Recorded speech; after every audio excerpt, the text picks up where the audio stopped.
उधर इस्लामाबाद थाना नून की हदूद में घरेलू झगड़ा खूनी तसादुम में बदल गया। खातून और बच्चे समेत 4 अफराद कत्ल हो गए हैं। अफसोसनाक वाक़या इस्लामाबाद के थाना नून की हदूद में पेश आया है, जहाँ बहाक होने वालों में खातून और बच्चा भी शामिल है। पुलिस मौके पर पहुंच गई है। इस्लामाबाद के थाना नून की हदूद में घरेलू झगड़ा खूनी तसादुम में बदल गया, जिसमें खातून और बच्चे समेत 4 अफराद कत्ल हो गए हैं। वाक़े के बाद इलाके में खौफ व हिरास फैल गया है। पुलिस और रेस्क्यू टीमें फौरी तौर पर मौके पर पहुंच गई हैं।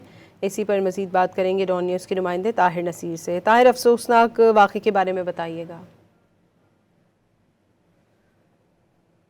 घरेलू झगड़ा खूनी तसादम में बदल गया। खातून समेत 4 अफराद कत्ल होने की इत्तला मौसूल हुई है, जिसके बाद इलाके में खौफ और हरास फैल गया। पुलिस और रेस्क्यू की टीमें जाए वक़ुआ पर पहुंच चुकी हैं। लाशों को अस्पताल मुंतकिल करके शनाख्त का अमल शुरू कर दिया गया, जबकि पुलिस का ये कहना है कि वजूहात जानने के लिए तहकीकात का आगाज कर दिया है। घरेलू तनाज़ा कत्ल की वजह बना या कोई और पहलू, ताहम पुलिस मसरूफ़ तफ्तीश है और मजीद जहाँ पे ये कत्ल हुए उनके एतराफ़ में भी पुलिस जो है वो तहकीकात कर रही है और जो वहाँ पे लोग हैं उनसे भी बयानात लिए जा रहे हैं कि ये कत्ल का वाक़या कैसे पेश आया। जी बहुत शुक्रिया ताहिर नसीर आपका।